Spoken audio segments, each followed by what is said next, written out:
I'll just record that and fingers crossed it goes okay. Right, what have you got? CAGAR with where's my desktop? Where's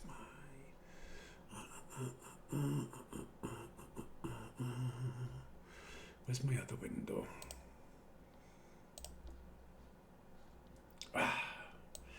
Right.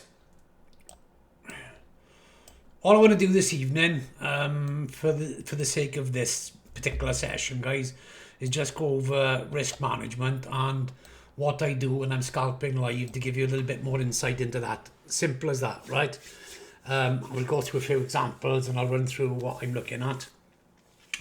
Main reason, a lot of the reason is obviously some of the boys have got, different size accounts or accounts of all shapes and sizes. And risk management really is the holy grail. It's one of the issues I had with the other place, names shall not be mentioned, that people who show nothing about, risk management, what to look for, what to do, and how to place trades, basically. So hopefully this can reframe a little bit of, it helped me massively a long time ago, right? So hopefully it can reframe the way that you guys look at risk and risk management as well. Because in reality, all we're looking for with CAGAR, our job is simple, right? All we're looking for, or all I'm looking for, is to get one 5-hour trade every couple of months. Or one, that's on 2%, right? Obviously, the main thing about it is you've got to pick a number and stick to it. If it's 1%, you stick to 1%. If it's 2%, you stick to 2%. Whatever it is, 5%. I will do some trades which are 5% when I know what I'm doing. This one was a heavy one earlier because I knew where it was going, for example. But that's experience-based. But if you're unsure, or if you're, relatively new to trading, or you're dealing with a small account, or you're in drawdown, or whatever the situation is, then 1 or 2% are the magic figures that everybody chucks about. But what people don't understand is they think, 1 or 2% is nothing, it's small fry, it's peanuts, But what you don't realise is that 1 or 2%, as long as you get 5R, on average, over the year, and that's every couple of months, that will equate to like 10% over every 2 months. Now, 10% actually equates to a CAGR, which is compound annual growth rate, of over 70%. So what does that mean, right? So if we look at CAGAR here, and you can Google this yourself. Hang on, where's it gone? That's the wrong one. There we are. 10% every 2 months equals what? CAGAR, right? So CAGAR is compound annual growth rate. And if you're doing 10% every 2 months on your account, your annual growth rate on CAGAR is 77%. So that's the first step in the equation. So then you go over to this bad boy here. And let's say you're starting with, for example, why is that locked up on me now? Let's say you're starting with, let's put it at 500 to start with, right? So you start with a £500 account. Your growth rate is 70% over 5 years. Calculate. So £500, and that's only 1 or 2%, which is 10% every 2 months, right? And 70% CAGAR comes out to that figure there. Now, obviously, depending on what your numbers are, it changes everything. If you look at that at 10%, watch the way this number changes now over 10 years. Stupid money, innit? Do you know what I mean? Now, obviously, if you change that figure there, which is your account balance, let's say we put it at 1,000, we leave it at 10 years, calculate that, that's the money that you're looking at. Now, that looks all pretty and nice and good there, but it always comes back to this year. 10% every 2 months, and that's the end result of it. Now, obviously in the real world, you get wins and you get losses. But the reason we stick to 1 or 2%, that's based on, what's that based on? 2%, right? That's based on 2%. The reason we stick to 2% is it makes the maths easier. Because if we look at this here, let's say we change this, I'm going to give everybody a link to this sheet. Link to that calculator is in the middle there if anybody wants it to go and check for themselves. And this is something that I've used. I got a big spreadsheet which has got loads of these different setups on, but this is the one that relates to CAGAR specifically, right? And I use this just to keep an eye on what my own accounts are. Say we put that back to 500. I'll use this one because I've got this as a real life example, so you can see how it works. Change that to 500, right? So 500, 2% risk is £10. 5R on £10 risk is 50 quid. Make sense? Yeah. Yeah. So you get 600. The reason I put these figures in here, right, is because those were actual trading figures off one of my larger accounts, right? But let's take those out a minute. And let's say instead of 5R there, you got 6R, you got 60 quid, right? That figure then would change, or should change that one, it hasn't. I'll have to redo the formula. 60, that's meant to pick that up, right? So that would change percentage, which is what it's doing over here. So what you've got over here, I'll fix that before I give everybody a link to this, right? Because what it does is it adds that in. That makes that 560, so 2% goes up slightly, so it's like £11. So your target then at 5R is this. Now this is based on 2R, which you would maybe do with a smaller account, so you're not looking for 5R. And 2Rs, guys, are, you know, they're pretty easy to get, anywhere between 2R and 5R. And I'll show you an example of what we're looking at on Bitcoin at the moment and what the risk to reward ratio is in that, and it's huge, right? But what I did was, on one of my smaller accounts, I took £1,000 out of this one and I left £270 in there, £270 and 5p. And these are trades, not necessarily days, right? So first trade, second trade, third trade. A couple of them are actually totals after 3 or 4 trades on the same day. I can't exactly remember if I'm right, if I'm honest. But this is the way it works, 270. Now that figure, I started with that one there. Now the reason I did that, right, is if I put 2% back in there, my actual risk was there, my actual risk is there, and my target is that. But on that particular day, right, I got that as a result. So what I did then was I backtracked a little bit and I worked out what the percentage increase rate actually was, not the target one. So instead of 2%, I got 14.75%. Does that make sense, boys? Yeah. Yeah. Sure. So what you've got here is, like I say, the first 3 or 4, 5 trades or 5 days. Now that gives you an average of 53.46.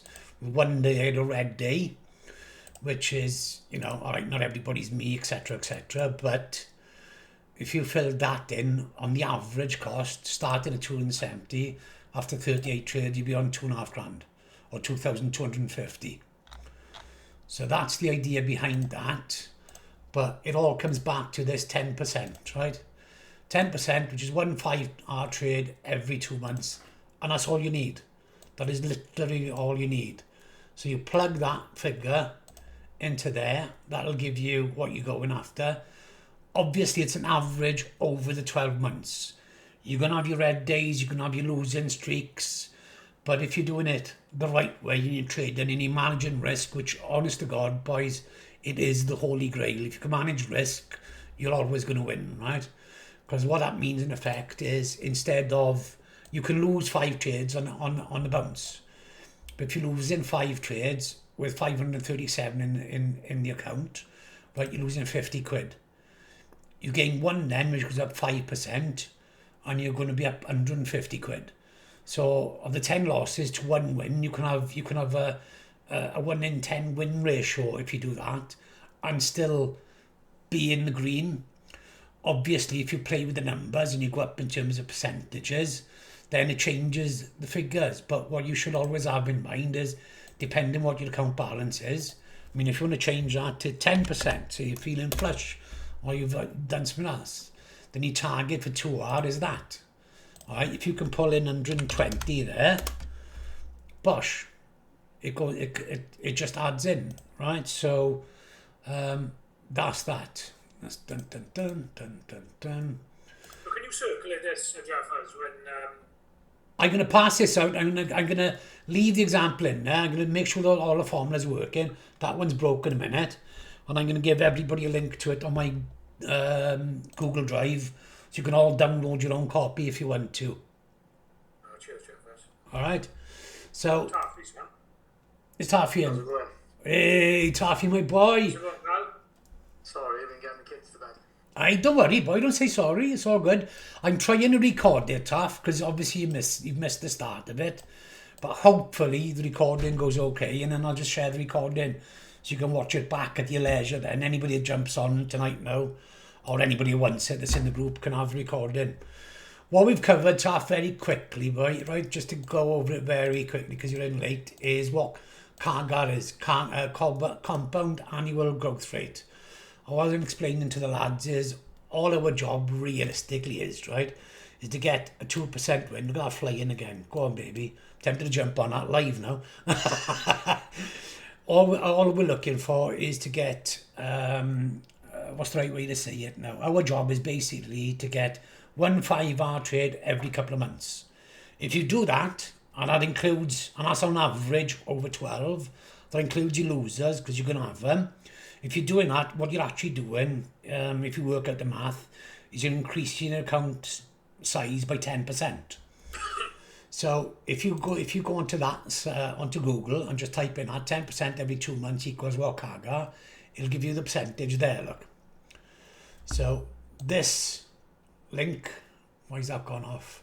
This link is on this, which I'm going to be giving out to people as well. And if you use this as sort of like a starting point, or, you know, just to keep a check on yourself, stick 500 in there, 70% CAGAR, which is only 2% per trade, 5R. Calculate that. That's what you end up with after 10 years. Drop it back to 5. Makes a hell of a difference if you drop it back to 5. Why have I done 8? I don't know. Go back. There we are. So watch now. 20 at 5 years, right? Change that to 10 years because it's compound, right? And that goes up to 871. Does that make sense? Yeah. Yeah. So, was a nice website. Look at that. Advertising. So what we're looking at here is, like I said, say we're starting with 500, 2% risk, which is a 10, blah, blah. I did have some other figures in here. That's a 5 risk to reward. 10 times 5 is 50. This one I've done on 2%. Now this one I worked out, I actually did this live. I took £1,000 out of one of the smaller accounts, left £270 in there. And I just run this for, it was less, it wasn't 5 trades. It was over, it wasn't 5 days either. Some of these are compound, what I ended up with at the end of the day. And I think that one and that one were both single trade days, but these were all multiple trade days where I must have scalped about, I don't know, 3 or 4 times, right? But if you did that over 5 trades or 5 days, doesn't really matter. Your average for that is there. And this is a real world example. And if you did that all the way down there, then 38 trades or 38 days, that's where you'd be. Right, so you take 270 into there. And that's including, in that particular example, 1 losing day. Granted, if you have 2 losing days or 3 losing days, it's a different picture. But you can always drop from 2% to 1% and just build it up slowly, like you've been doing, recently, just getting your head back in the game.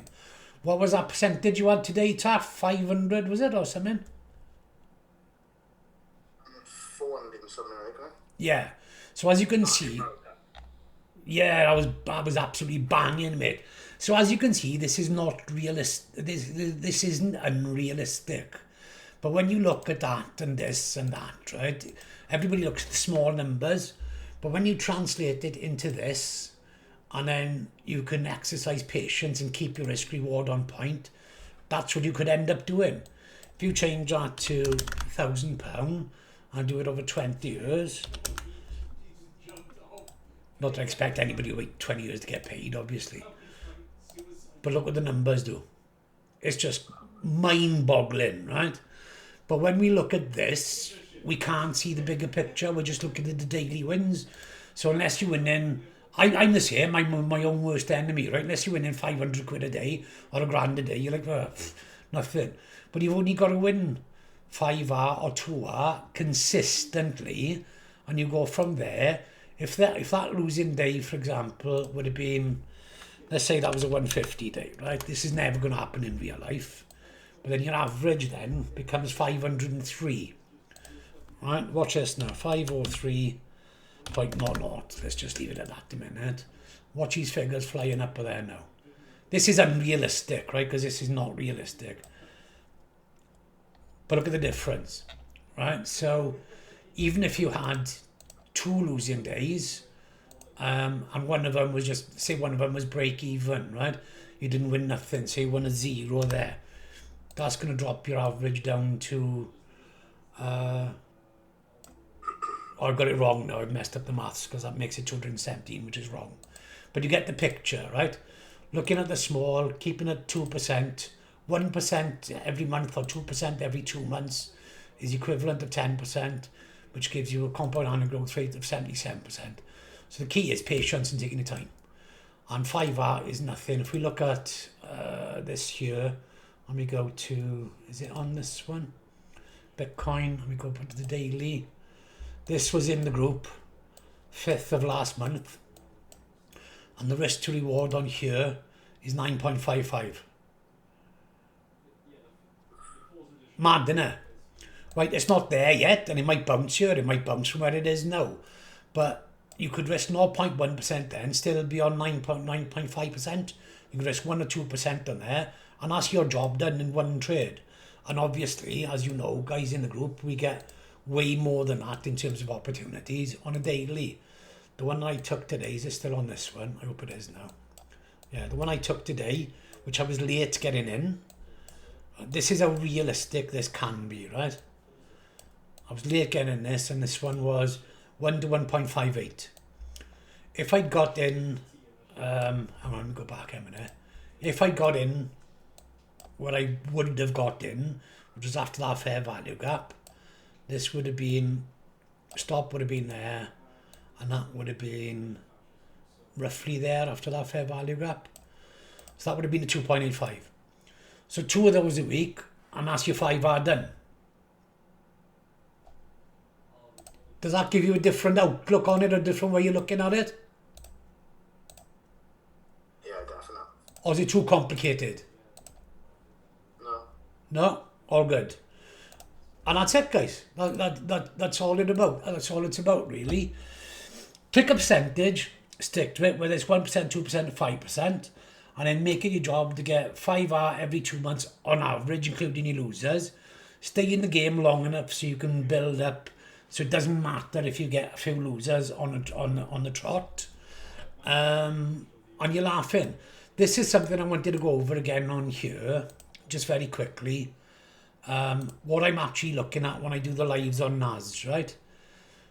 To give you a little bit more insight, because Darren was on live with me today, and there's been a few occasions where obviously different boys have been on with me, like, you know, including you, Taff and Aussie sometimes. Right, so what we got here is a bit much to explain on this maybe, but I'll have a go. This is accumulation, right? This is the daily AMD, the point of 3. So this section here is accumulation. This section here is the manipulation, right? And this section here up to here is the distribution. So there's your point, there's your power of 3 in action on a daily basis. So what I'm looking at when I jump on live for future reference for everybody is a couple of things, right? I'm normally on here, New York Open, which is half 2 hour time. So what the first thing that I'm is, there's a couple of different things. There's no one size fits all. But what I'd be looking at is the first thing that I clock is this. This is called the first presented fair value gap. And what you'll find is very often, not all the time guys, but very often price will use this and refer to it. It'll usually do one of 2 things, depending what the daily profile is before it, right? So Asia has not dropped much, accumulated. London's accumulating. This is where the daily starts for me. That's the accumulation, manipulation, distribution. But this could be distribution and continue. So the first thing that clocks up on my sort of radar is this. First presented fair value gap. Now, what price will generally speaking do on NAS and the other indices? Today was a bit hectic because it was news at 10 and all three indices were going different ways. It was a difficult read this morning. So it'll do, usually, first presented fair value gap is there and it'll head down. Now, it could come back up, retest that and push back down. That's one kind of scenario, right? The other kind of scenario is exactly what it's done. Push down, V-shaped reversal, come back up, go up, retest it again. That's called a reclaim fair value gap. Now in that case, that's a good indication it's going to be bullish. Bear in mind, as we all know, there are no guarantees in trading, but this plays out so often. You guys have seen me do this consistently on live so many times, this experience, right? Won't always get it right, but I'll get it right 8 to 9 times out of 10. So on this occasion, when it came back up here, I said to Darren, we were down here, that looks like a V-shaped reversal. Said that on live, right? But it's too early to tell because it could have bounced back off there and gone back down. So I'd wait for confirmation. So when it come up here, I tried to enter and I couldn't because Vantage was playing up, right? But so then we switched to watching gold. So we're watching gold on this one then, which where are we? Dun, dun, dun. It was up here. We were on the 15-minute we were using for Confluence. Let me take that off there because I know it does all your heads in. I can't trade without it, but I know it fries you. So we were watching this, right? And I said, because we were all looking at buys, myself included, because I thought this was going to scoop back up and get over here, because I am bullish long-term on gold. We had the 15-minute come down here. I thought, no, that's going to go down. I think we were up here somewhere when we got in there, or when you got in, because I couldn't log on. And I said, right, we'll watch these now. We watch you switching back between the 1 minute and the 15-minute to watch the order flow, right? Which is a big deal for me, order flow. Order flow and cycles are my thing, right? And when it come back down here, I think we jumped off the call at some point here. Once we cleared that, I thought, all right, we're off to the races now. And then it's pulled back up here, and I think we were talking on WhatsApp or something. I said, oh, you're down 50 quid. I said, no, it looks a bit stronger now. Just be on a safe side. Just close it out. And then look what bloody happens. Typical, innit? The original stop loss was up here. So, in effect, that was still a winning trade and would have gone down a fair bit. But this, because we had this bullish sort of scenario in the back of our minds, that shook us out, or shook Darren out. I'd have been in it myself if I could have, but I would have probably closed myself there. But look how close that is to there, to being a winner. But that's that. While all that was happening, then we jumped off. I got back on, and when this came up here, I thought, right, okay, I could see that going there. That was my first point of interest there. I thought, all right, we're definitely hitting that. Now, in a scenario like this, right, and I'll tell you this for nothing, even after the retest here, right, on the pump up, and a further retest, NAS has got a stinking habit of going up for that again, right? Everybody is convinced 1,000,000% it's going to go here. And what does NAS do? It goes there, and then it smashes back down and takes everybody out. So, I was aware of that. Hang on. So what I did was I got back in here, and it was a little bit risky, but I had, you know, a big conviction was going to get at least there. I think it was around about a year I got in, and when it got to there, we had that pull back. So I was tempted to close there. I'm not going to lie to you, but I could see the way that the order flow was going on the lower time scale, and I risked it. I left the stop loss. I think I might have pulled it up a little bit initially. And then when it started slowly grinding its way up, then this section here, I won't lie, it nearly killed me. But I think when it got up to here, then I moved my stop loss a bit into profit, just in the worst case scenario. And as you know, Taff, you were watching on yourself on WhatsApp, and we got there in the end, pal. And you got a hell of a result because you were in, if I remember rightly, from way down here somewhere, weren't you? Yeah, I think so. About 6 o'clock this morning. Oh, you little beauty. I tell you what, that is an awesome trade. And see what I'm saying about the trend line that you had was similar to mine. There was my bigger one, higher time frame. Same pattern exactly, except you narrowed it into there. And you were bang on the money, mate. You were bang on the money. That was one hell of a trade. Well done to you, pal. Do you know when you say the 1 minute order flow? Yeah. What are you actually looking at there? What do you mean? Good question. Let me see if I can find something to show you a minute on here. While we're on, we may as well, innit? If anybody has had the guts full, guys, feel free to jump off.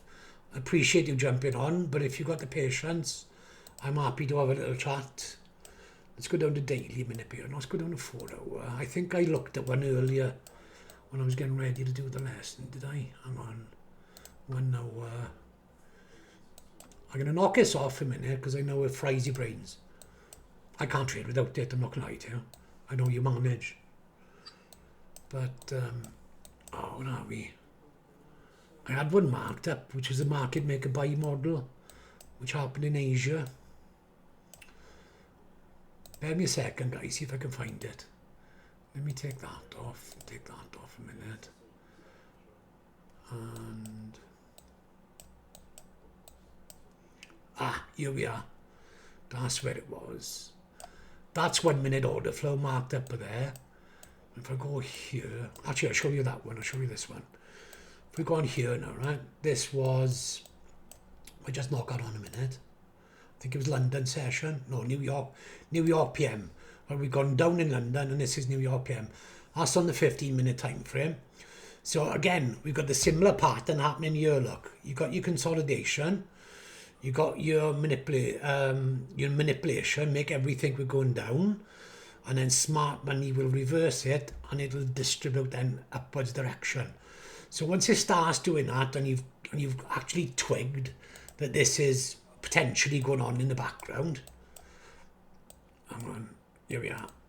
Right, and you've sort of sussed this a little bit. See, we got the same fake out that we had up there now with the push up, push down, and push back up again. Same scenario here exactly. But when it pushed up, I thought, oh, because it's quite capable when it has of just smashing down, just to take money out of your pocket. The market maker's job is to take money out of our pockets. So once it starts doing this, I just mark this up as I'm following the order flow up. I was in this trade. So you've got a fair value gap, right? We're on the 1 minute now, so we've scaled right down.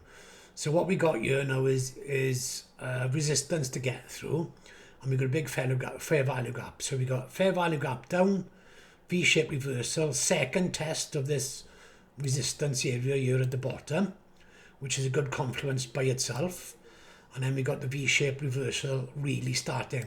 This was a fake out, crashed down, wiped all those buyers out, and then went the way it's supposed to.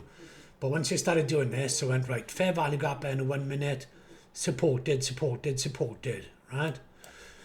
Big fair value gap there. That is a balanced price range across those two, but doesn't count because those, well, it does count because those haven't gone over the top of it, right?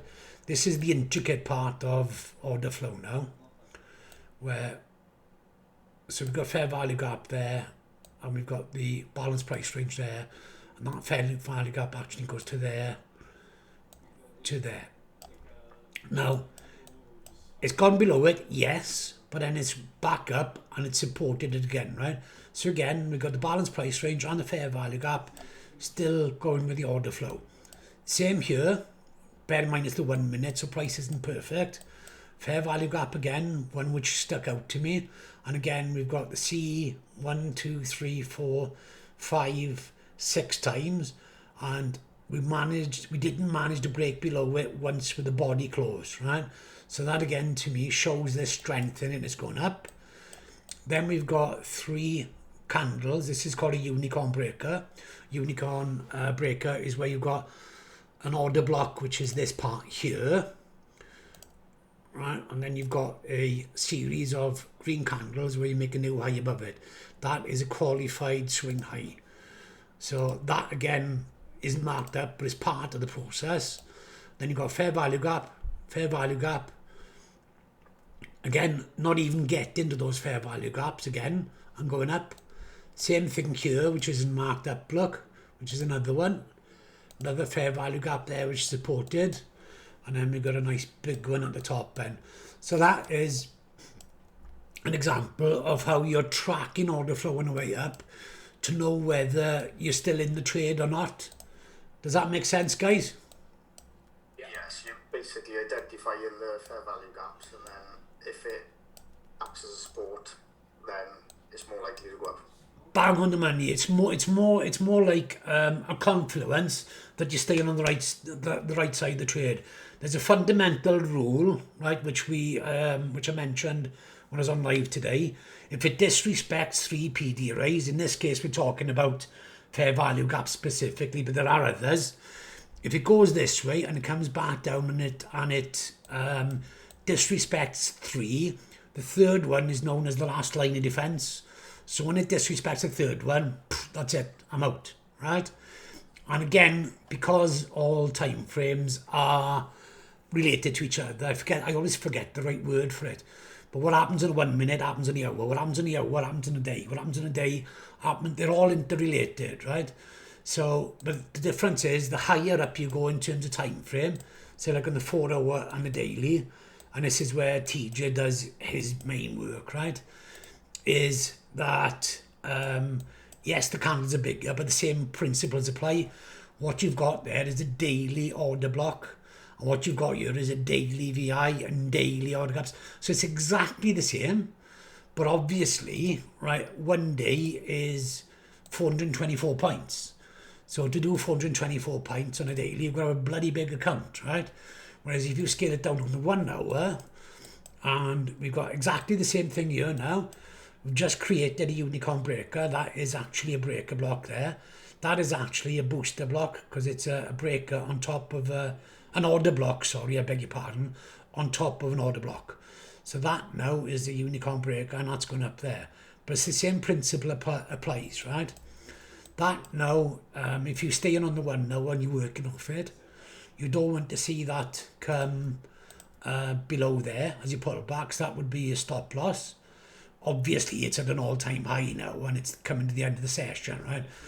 But let's say that we're in the early part of New York. That would be your stop loss, and then you'd be aiming for, 2, 3, 4, 5 R, whatever you think you can get off that one. And then your job is cut your losses quickly and leave your winners run. Because all you're after is that 5 R that we discussed at the beginning, right? So same thing exactly. You could class that as one big order block, or you could go down onto the 1 minute and actually narrow that down and then get the real order block, which is there. So you've got an order block there, you can order block there, one there, booster block there, right? Another order block there. You see the way it all fits together and you're building confluences all the time? That is what I mean when I'm talking about the 1 minute order flow is supporting it. But it's not just the 1 minute I look at, it's the daily is related to the 1 hour. Daily is related to the 1 hour. Let me make these bigger. These are what they call congruent time frames, right? Daily is the same as the 1 hour. 1 hour is related to 15, and then on the 15, you scale down to the 1 minute to look for your entry, which is a precision entry. And that's how you get those sniper entries that I get, and those sniper finishes where I get, where I'm picking the stop loss to a decimal point. I know where they are, because again, in a similar fashion to TJ, I'm looking back at what he would call historical data, right? But I'm looking at different things to what he's looking at. I'm looking at like session highs and lows, volume imbalances, new week opening gaps, new day opening gaps, all the other little things that I use, which are, for me, they're just extra tools in the box.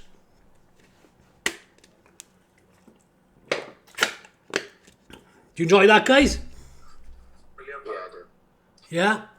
Any other quick questions before I jump off? Because I don't want to keep you all night. Just one from me, Jeff. Do you Go. know those fair value graphs that you were drawing them on all time frames, will you? Yes and no, right? What I would do is you've got to start with top-down analysis, right? So my first level of analysis is a month. Now, that doesn't mean it's I'm going to draw fair value gaps in a month, but I might do. What I'll generally do is I'll have a look at the month to get the big overall picture. Now, we've only just started this month, so we're in the second. So this is nothing for monthly. But see how strongly the last month finished up there? But if we're going to go, if this is going to play out like a normal month would in inverted commas, this probably, if we play it back, started down here, went red, and then pushed up green. So if this pushes up green, it's going to push down red potentially. So I'd have a look at that, then I'd have a look at the weekly, right? And then I really start paying attention then because depending if I'm doing a swing trade or if I'm doing a scalp, to be honest, right? But the weekly is where it starts to get, okay, there might be something interesting here. At the moment, I haven't bothered marking anything up like that because we know that we're going vertical, we know we're going straight up.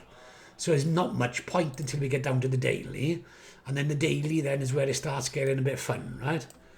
So on the daily, you've got a VI there, which is a small one, not marked up. VI there, which will be marked up. There's one there, and there's one there. So you've got to stretch those out to actually see them properly. Most people would miss that. Now this here is called a suspension block. So is this. The reason is it's got a VI either side of it. But that's a different conversation again. But to answer the question, I would, on the daily, I'll do the VIs because they're more important. And then I'll really start looking on the 4 hours. But if I see a daily gap, right, let's say here, for example, I'll show you now live, right? To give you a good sort of, as it happens, look, here we don't... What's VI, value imbalance? Volume imbalance. Very, very important. As it happens on the daily, look, we don't have any fair value gaps. See that? Everything is balanced. We've got plenty of volume imbalances, which are even more important, but for a different reason. So on that case, if we had a fair value gap here, for example, let's say that was there and we had a fair value gap, right? I do the fair value gap and then I drop to the 4 hour. And if there's one inside of that and a 4 hour, you've got a stack confluence. You've got a 1 hour, a daily fair value gap with a 4 hour fair value gap in between it. In this particular case on here, we go back, we could find them, but there aren't any. So 4 hours the next one to look at. And again, there's stuff in here which isn't marked up. So there's a 4 hour volume imbalance there, which is important. Is that a suspension block? No, not quite. And we've got order block. Then we've got a 4 hour volume imbalance, fair value gap here. So that is the first one that's on there I haven't marked up. I've got presets on mine, so I can just pick 4 hour fair value gap at the top, bosh, so that's in. Right, now on that fair value gap, I'll give you another example. Now if I drop down to the hour, if I go on the hour and that one, now look what's on the hour, we've got another fair value gap. Right, now that, because it's inside, that is a 1 hour, is it a 1 hour? 4 hour. I've done that wrong, give me 1 second. Oh God, undo. Apologies guys, give me 2 secs.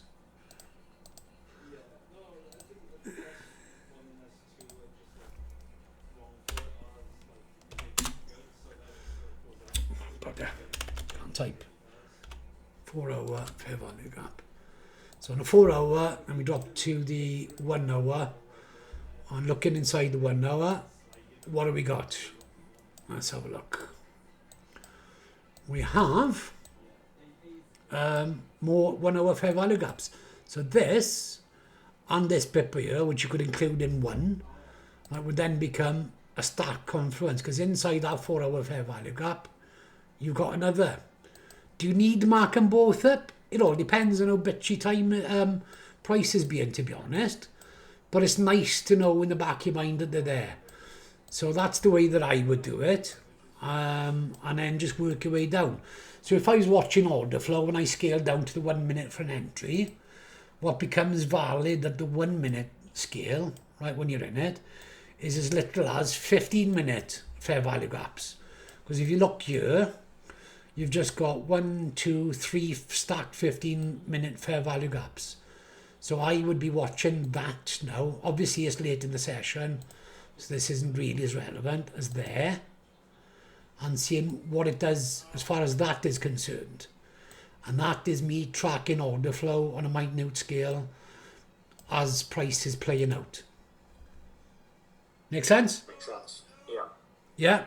So there's multiple different ways. A lot of it is subjective. A lot of it is down to experience. And a great deal of it is just down to practice, to be honest with you. But if there's anything you ever want me to have a look at, any of you, feel free to shoot me a chart over in the DMs or just jump on and ask me questions or whatever, anytime. The more the better, really. Because the sooner you do, the sooner you'll pick it up and, you know, we'll make some money together, gang. Happy days. Yeah, thank you, Jeffers. You're more than welcome, lads. Have a good evening. I'm going to have a cup of coffee now because my voice is going, right? Thank you. Thanks, pal. No problem. Take care, boys. Take care, mate. Speak to you soon.